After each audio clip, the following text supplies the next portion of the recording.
We're gonna study some Torah today, because that's what we do. Bahalotcha. Say it with me. Bahalotcha. It means when you kindle the lamps, when you put up the lamps. That's how this portion in Numbers starts. Who has read the Torah portion this week? Okay, good. If you haven't, you really need to, because especially after today, you'll see some things that you've never seen before. And it starts, of course, with what I just said, B'chalotcha, bringing Aaron the instructions for lighting the menorah, bringing light. But Numbers is actually a very, very dark book for the people of Israel. There's a lot that goes on in this book with a very boring name. Who wants to read a book called Numbers? I mean, and that's what it starts with, numbers, all these counting and tribes. But, you know, it's the Hebrew name of the book is not Numbers. The Hebrew name of the book is what? Bamidbar. That's the book of Numbers, but it's not Numbers. It's Bamidbar, which means in the wilderness, which is a much better name for the subject matter that's going on here for Israel. That is the right name, a barren, dry, difficult place. And that's where Israel finds themselves. So let's set the stage real quick for those who haven't read it yet. They have set out from Mount Sinai. They've been there for a little while after the Exodus, after the giving of the Torah. And Moses gets the direction. So they moved on from the mountain of the Lord 3 days' journey with the Ark of the Covenant of the Lord going in front of them. And then it comes that this is the place in the Torah where it says, Vayihi binso Haron, and Moses is saying, arise, O Lord, let your enemies be scattered. And they're taking off and they're headed. And when the Ark settles, you know, there's all this excitement that happens. And they're on the way to the land. We're going. The cloud is leading us. And then in the very next chapter, now the people became like those who complain of adversity in the ears of the Lord. And the Lord heard them, and his anger was kindled. Now the rabble who were among them had greedy cravings, and the sons of Israel also wept again and said, who will give us meat to eat? We remember the fish which we used to eat for free in Egypt, the cucumbers, the melons, the leeks, the onions, the garlic. Millions of people eating like that. Anyway, but now our appetite is gone. There is nothing at all to look at except this manna. And the normal response, it just happened in the gym yesterday. I was talking to this guy about something else, and he told me, I don't want to be like Israel. I don't want to be like Israel, who gets all this incredible stuff happens to them and then turns their back and walks away. I want to read you a quick story. Rabbi Meshulam, a Sephardic sage, was an Arabian king's personal physician. The king challenged him, your ancestors were very ungrateful people. They possessed the manna, distinguished food resembling the food of angels. How could they then complain about missing melons or garlic? To which the rabbi responded, I'll give you an answer tomorrow. When his consultation with the king ended, Rav Meshulam quietly walked to the royal kitchen, commanded the cook, I, the head physician, order you to put the king on a special diet. Tomorrow he is not to be served with garlic in any of his food. After dinner, the king regularly ate garlic. On the next day, he was not served any garlic. He summoned the chief cook, reprimanded him for his negligence. I received these orders from the Jewish physician, answered the cook. The king summoned Rav Meshulam and said to him angrily, don't you know that I am not relaxed unless I have garlic after the meal? Why did you order that I not be served any? My master, my king, Rav Meshulam answered gently. May your ears hear what your lips just stated. You complain because for a single meal you lacked garlic, which you customarily eat. For 40 years, my ancestors were deprived of their normal food and subsisted only on manna. How could they not have complained? Your words are true, and your Torah is true, the king acknowledged. You don't get to criticize. You just don't. You don't know. You don't know what they lived like. We are not allowed to condemn. We can't really relate to what the people are experiencing, and yet we need to learn from the lessons. we need to learn some doozy lessons, actually, from who are called the mitonim, or the mitonenim. The mitonenim, which means the grumblers, the complainers, hamitonenim. And someone just said, oh man, not another message about complaining and gratitude and all that junk. This one's for you. But I want to just catch you up a little bit. I told you, it started right there with the people seeking complaints. It was evil in the ears of Hashem. Hashem heard, his wrath flared. A fire of God burned against them. It consumed the edge of the camp. The people cried out to Moses. Moses prayed to Hashem, and the fire died down. He named that place Taberah, burning, conflagration, for the fire of Hashem had burned against them. And then the thing about the rabble. The rabble was among them, cultivated a craving. They wept again, we want all this stuff. And then the Torah explains how great manna was and why they shouldn't have been complaining. But they complained. And Moses heard the people weeping in their family groups, each one at the entrance of his tent, and the wrath of Hashem flared greatly. And in the eyes of Moses, it was bad. And Moses said this, why have you done evil to your servant? Have I not found favor in your eyes that you placed the burden of this entire people on me? Did I conceive this entire people, or did I give birth to it, that you say to me, carry them in your bosom as a nurse carries a suckling to the land that you swore to its forefathers? Where shall I get meat to give this entire people when they weep to me, saying, give us meat that we may eat? I alone cannot carry this entire nation, for it is too heavy for me. And if this is how you deal with me, then kill me now, if I have found favor in your eyes, and let me not see my evil. Hashem said to Moses, I'm going to give you some help. Gather 70 elders from Israel, who you know to be the elders of the people and its officers. Take them to the tent of meeting. Have them stand there with you. I'll descend, I'll speak with you. I'll increase some of the spirit that's upon you, place it upon them, and they shall bear the burden of the people with you. And you shall not bear it alone. To the people you shall say, prepare for yourselves tomorrow, and you shall eat meat. And then he says, you're going to eat meat for a month and all this stuff. And then Moses says, 600,000 foot soldiers are the people in whose midst I am, yet you say, I shall give them meat, and they shall eat for a month of days? Hashem said to Moses, is the hand of God limited? Now you will see whether my word comes to pass. Moses left, and he spoke the words to the people, and the 70 of the elders stood around the tent. Hashem descended in a cloud, spoke to him. He increased some of the spirit that was upon Moses, gave it to the 70 men, the elders. When the spirit rested upon them, they prophesied, but did not do so again. 2 men remained in the camp. The name of one was Eldad, the other was Medad. And the spirit rested upon them. They had been among the recorded ones, but they had not gone out to the tent, and they prophesied in the camp. The youth ran and told Moses, he said, Eldad and Medad are prophesying in the camp. Joshua, son of Nun, the servant of Moses since his youth, spoke up and said, my Lord Moses, stop them, jail them, incarcerate them. Moses said to him, are you being zealous for my sake? Would that the entire people of Hashem could be prophets, if Hashem would but place his spirit upon them. And Moses was brought into the camp, he and the elders of Israel. So, that's the background. You needed it for what I'm going to tell you. Bamidbar, the wilderness, it's aptly named. But this is not the first time in the wilderness. Exodus. There were complaints in Exodus too, a fair number of them, some even very familiar sounding.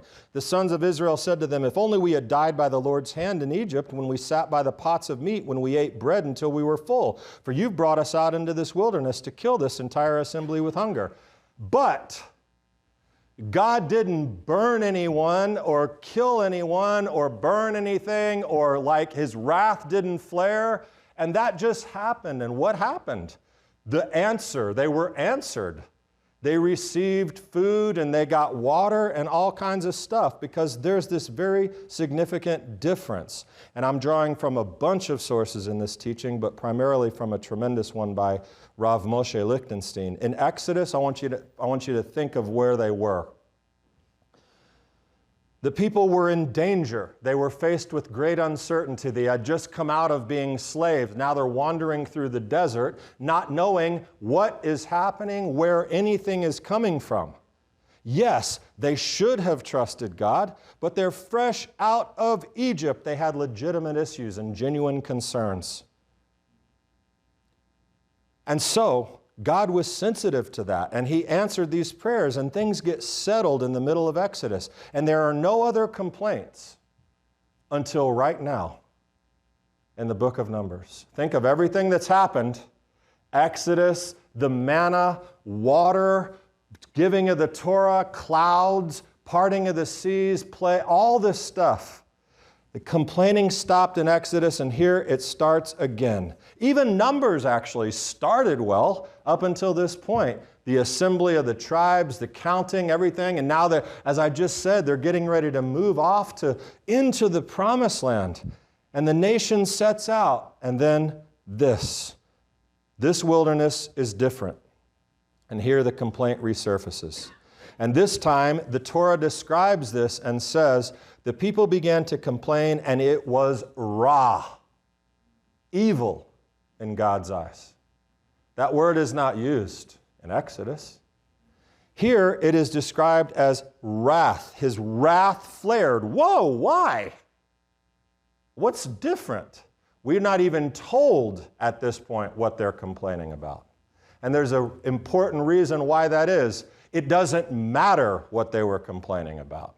The point is that the people had changed. This was not about their basic needs or the provision. The manna had fallen for a year. They've had food. They've had water. They've maintained health and safety, been through attacks and survived. They met God on the mountain. They know they're following His lead to the land of Israel, and yet it's evil in His ears. Why? Because it's raw. It's evil. It's ingratitude.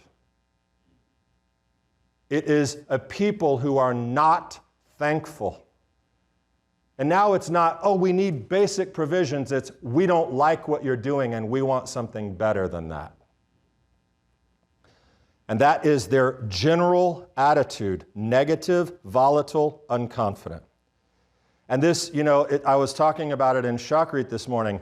There's this little section in the middle of the Torah right now. When you read this Torah portion, you come into the Hebrew, and there's two nunim, ends, that surround one little section of the book.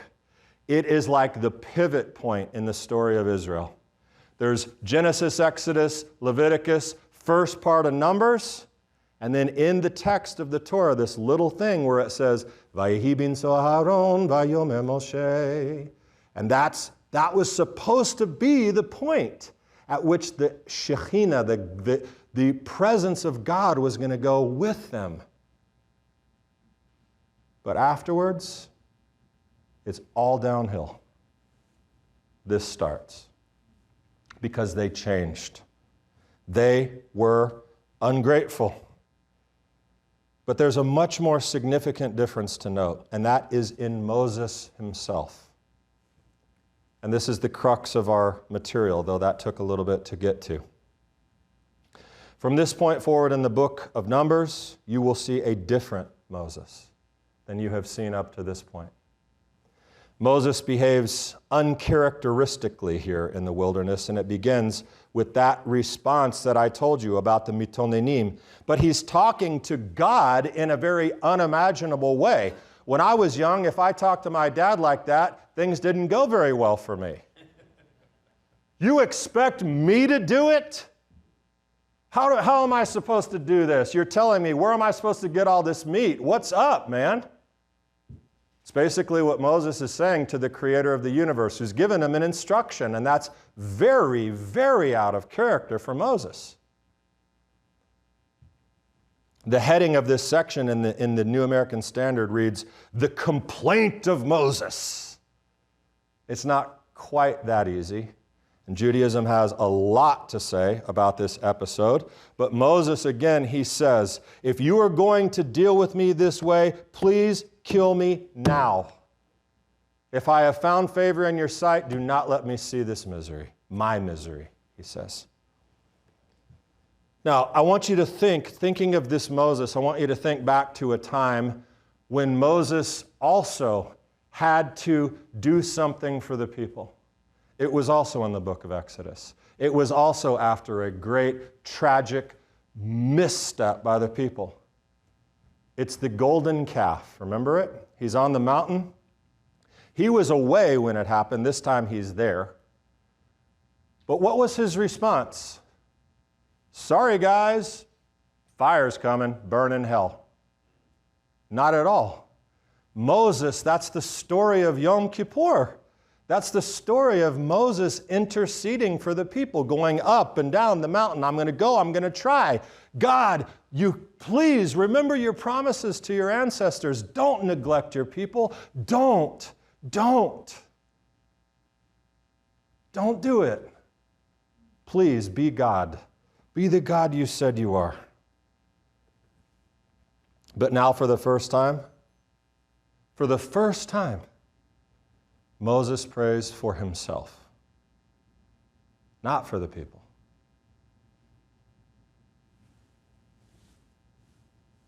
I don't care about them. What am I supposed to do? It's me, God. What am I supposed to do? How do you expect me to do this? And he justifiably has turned away from the people because he knows their behavior is completely unsupportable. There's nothing he can do. But his turn, he has in some degree lost faith in these people. God, I can't do this. Just kill me. Now, if you read the commentaries, and there are many, Moses has a number of pure and holy reasons for doing the things he does. And in no way, ever, no way am I belittling, disrespecting, minimizing Moshe. But from a practical and logical read, what Moses is saying is, please don't make me do this. Take this burden off of me. Take me out of here, God. Which is so radically different than the Moses we've seen up to this point, right?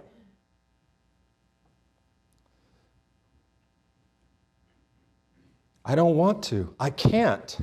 I can't even imagine watching Moses. The Torah says, in the eyes of Moses it was bad. I can imagine Moses just standing there, like with this tear running down his eye.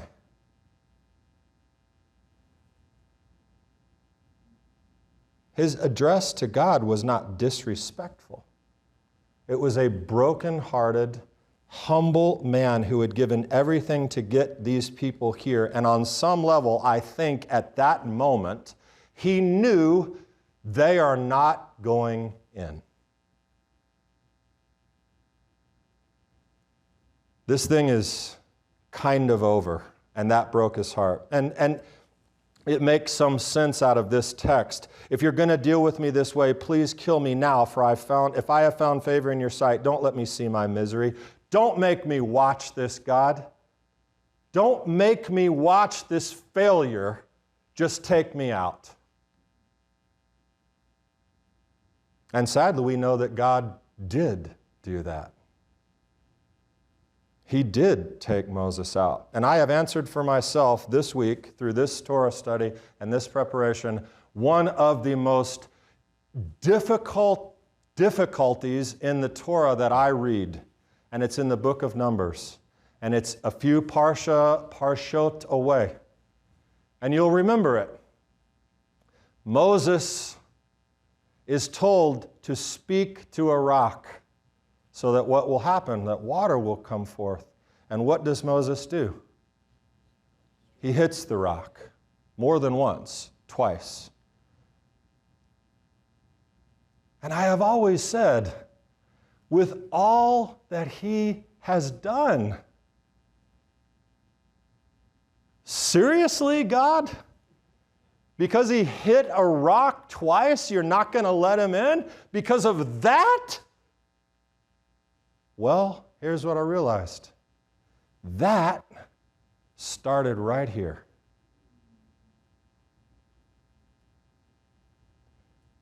This was the transition point for our beloved Moshe Rabbeinu. And I think, maybe next week with the spies, or the following week with the conflict with Korach, or the following week with the rock that kept him out, I can elaborate a little, but simply I think Moses, the most humble man in history, our teacher, prophet, guide, sage, deliverer, leader, inspirer, became a casualty that day of the grumblers, the mitonenim, in that wilderness that is called Kibrot Hata'ava. The grave of longing is the place that is called in the Torah. Something died that day, more than just the people. Something great died in Moses. Moses asked to be removed. And he regretted it later, like he said, because of you people, I can't go in. He regretted it, but God wasn't mad at him. And his response to God was not sarcasm, it was not overreaction. I believe Moses saw the future. He was a great prophet of this generation and possibly of his own.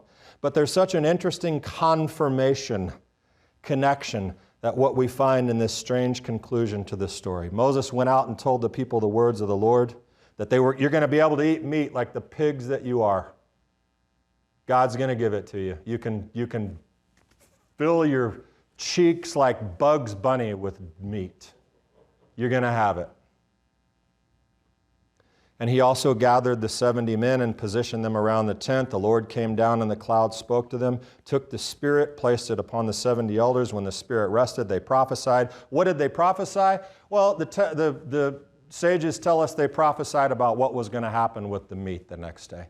But the text says clearly, well, it's not clearly, there's a debate, but the conclusion by many is that they prophesied, yet they did not do it again. That was God's answer to Moses in the natural sense. Gather me 70 elders, I'll give you some help. But 2 men, remember their names? Eldad and Medad, stayed in the camp.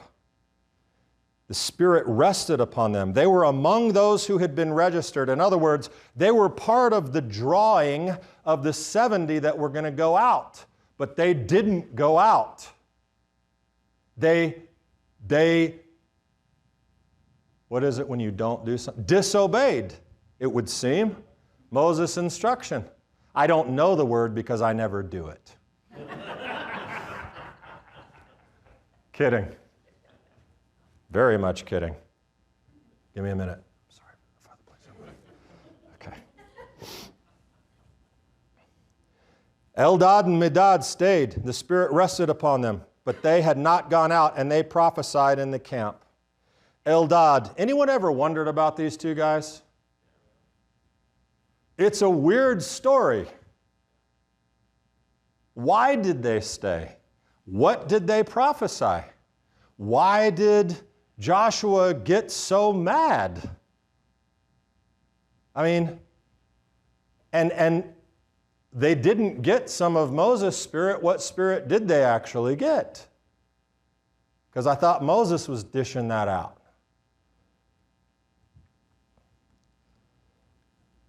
Well, based on everything I just shared with you about Moses and what was going on for him and all that possibly transpired let me introduce you to Eldad and Medad.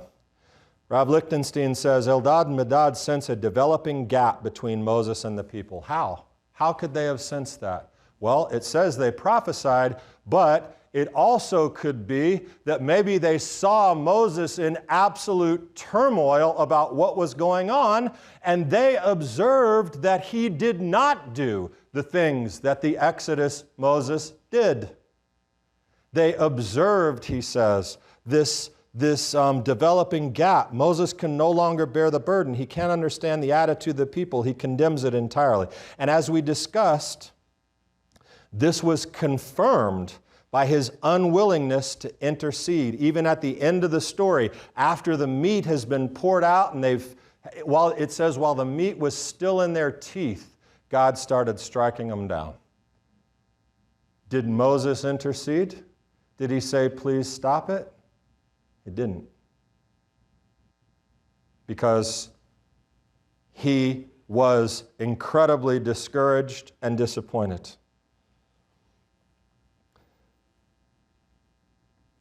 They stayed in the camp and they prophesied with the spirit that they received directly from God. There was no, here, Moses, give me a little bit of that spirit, 70 here, 70 here. They're in the camp and God places directly upon them his spirit. What did they prophesy? Well, here's where it gets really good. The Talmud, the Midrash, Rashi supports this as well, Sanhedrin 17a. Eldad and Medad being prophets, the Gemara asks, and what prophecy did they prophesy? They said, Moses will die, and Joshua will bring the Jewish people into Eretz Israel. Did you hear what I just said? Moses loses faith in the people to a degree in himself. He says, I can't do this, take it from me. So he gets help from the 70 elders. They go out to the tent of meeting and prophesy. We don't exactly know what they prophesied, but we know that it ended. They didn't keep doing it. Eldad and Medad were not rebels. They were revered. They were humble elders in their own right. They stayed in the camp. They received a filling of the Spirit directly from God himself, and they prophesy. And what did they prophesy? Moses is not our guy.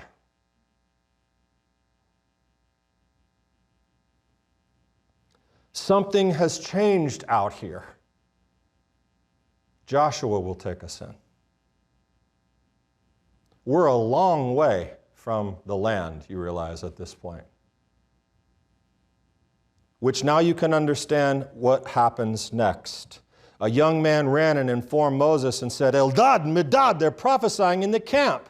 Then Joshua, the son of Nun, the personal servant of Moses from his youth, responded and said, Moses, stop them. Do you know what they're saying?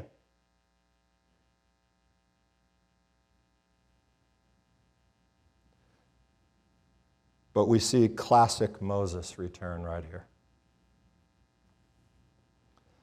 Are you jealous for my sake, Joshua?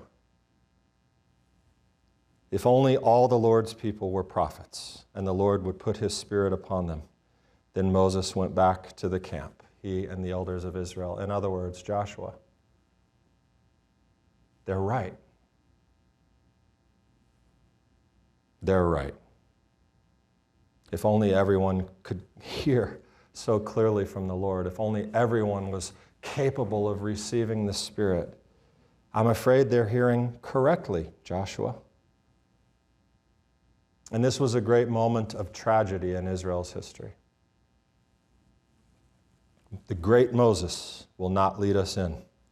The anger of Joshua versus the humility of Moses, still and always a good leader, Moses accepts it. We are not going in. It started here, not at the rock that Moses struck. God is not that arbitrary. And that's an answer to something that has troubled me much of my life. Eldad and Medad were not punished. Here in this wilderness of ingratitude, the opposite actually. The Midrash Tanhuma says that the other elders predicted what was going to happen while these two predicted the distant future. They kept on prophesying. Their names are the only ones that get mentioned in the Torah. The others received a portion of the Spirit from Moses. They received theirs directly from heaven. And here, most importantly, Eldad and Medad, everyone else, all the other elders, died in the wilderness. These two led their tribes into the land of Israel. And from this point forward, we'll begin to see other heroes rising up. Joshua, Pinchas. How could this happen to Moses? Well, I can tell you from experience, especially as a leader, being around grumblers and complainers and ingrates takes a toll. I can tell you that for sure. And when you're surrounded by it, when you're involved by it, you begin to lose your purpose, your motivation, your mission. Most importantly, if you are not careful, you become one of them. You become one of the mitonenim. You lose sight of the miracle. You stop being grateful, and potentially you miss the full blessing. God is not mad at Moses. Moses finishes very strong, doesn't he? Who buries Moses? Who is with Moses when he dies? Moses, the servant of Adonai, died there in the land of Moab, as was from the mouth of Adonai. Then he buried him in the valley in the land of Moab, opposite Beth Peor. But no one knows of his burial place to this day. Moses was 120 years old when he died. His eye was not dim, nor his vigor gone. But something was gone. He was still 120-year-old Moses. Because Moses is human. And eventually we are affected by our surroundings, those we surround ourselves with. So there are three actually, takeaways from our Torah study, and this is the conclusion. You ready? They're quick. 1, Jewish tradition and interpretation of the text, the midrash, the background, the discussions of 3,500 years around God's Torah can show you some amazing things about your life, about the text, and things that you never knew before. Don't forget that when someone tells you, those stupid, dirty rabbis. No, it's not true. Number 2, and this is a big thing. Moses is not the Messiah. As much as we love, respect, honor, and elevate this man, this first Redeemer, there is only one who has ever actually been able to withstand all of the grumblers and the complainers and the haters and the killers, everything they could throw at him. Only one bore the burdens and could handle it. Came through on his promise to ultimately bring us into the land by his merit, not ours. Moses said, I can't do it. Just kill me. Yeshua said, I can do it. Just kill me.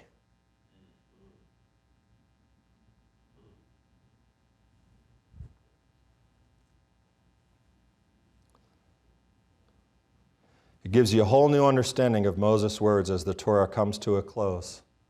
The Lord will raise up for you a prophet like me from among you, your countrymen. To him you must listen. Yeshua said, well, here's what I think he would want you to hear from today, because takeaway number 3 is this. Don't let them get you down. The world is full of ingrates, grumblers, complainers, miserable people. And sometimes you'll be called to work with them, interact with them. Maybe they're in your own family. I don't know. Do your best. Do your best. But don't ever, ever let them suck you in. Rise above it. As evidenced by our beloved Moshe, even the greatest among us are not immune. But above all, never, ever, ever, if I had a mirror, never, ever, ever become one of them. Become a grumbler, a complainer, an ingrate, a metononym. You will miss the beauty of this life. You will miss so much, and you will miss so much blessing that surrounds you every single day if you can't see it.